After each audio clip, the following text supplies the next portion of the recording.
Entering the second half of our lives doesn't necessarily mean we have to slow down. More and more people are working well beyond their 60s and looking for something new, making new friends, trying new things, or just looking for a new way of life. Turns out a man by the name of Del Webb was ahead of his time when he too envisioned such a life for our maturing population. In 1960, he built a community in Arizona called Sun City, which embodied this spirit of newness. In its 50-plus year history, it has endured many trials, but at its heart is a driving force that has overcome every obstacle thrown its way. The Webb folks developed a concept that said seniors didn't have to sit on a rocking chair any longer once they retired, that they could come out to this paradise and enjoy a retirement that filled their lives with nothing to do but play the day away. Challenges, of course, were that Sun City was in the middle of nowhere, that back in those days, seniors didn't leave the families. They just didn't. You stayed close to the family unit, and so it was a challenge to convince people that moving to Arizona away from the family unit was really the right thing to do. Because the concept of a community built around people taking ownership was wholly different. And it was one of the values that 54 years later we still hold very close to the heart. Sun City, Arizona could be considered an anomaly, really. The city is self-governed and self-sufficient, operating with no debt. There's an abundance of people willing to volunteer at any capacity, whether lending a hand to neighbors or providing a service to one of the many active clubs here. There's never a shortage of help. Such resilience and kindness is practically unheard of these days. So when asked, how is it possible for this community to operate so harmoniously, Bill Pearson, Sun City's 2013 Citizen of the Year, explains his theory.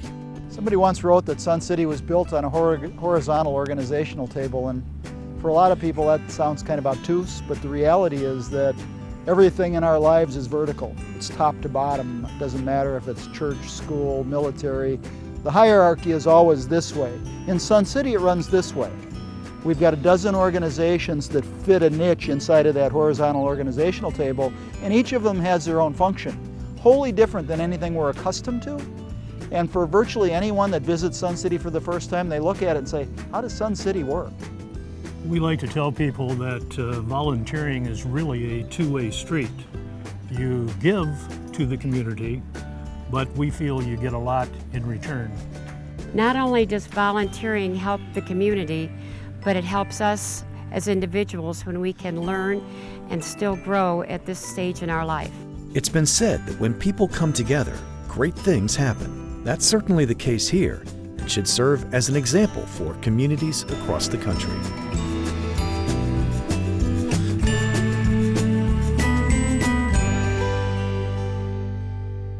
There's a house for every budget. You can buy housing for as little as $30,000 or as much as $350,000. And many of those houses are on a golf course, and some are even on lakes. Probably some of the best healthcare facilities and professionals here in Sun City. In fact, our Banner Boswell Medical Center is considered one of the top 100 in heart health in the country. My mom and dad love this community so much that one of their favorite sayings was, if heaven isn't like Sun City, we're not going. How right they are. There truly is nothing like Sun City. Set on 21 square miles in Arizona, the community boasts 8 golf courses, 7 recreation centers, and over 100 active clubs. Beyond being active, Sun City is a giving community, logging millions of volunteer hours a year. It's this sense of community which was the foundation for Sun City, Arizona over 50 years ago, and this spirit thrives here today. People from all walks of life come to Sun City, Arizona, but share one common goal: to leave this community better than they found it.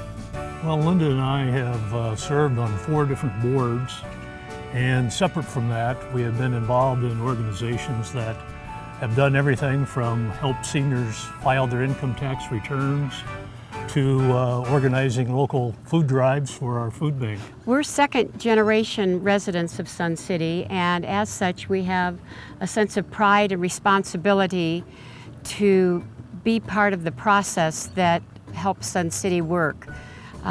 We find everything we do, all of it, very invigorating, not only for the community, but for us.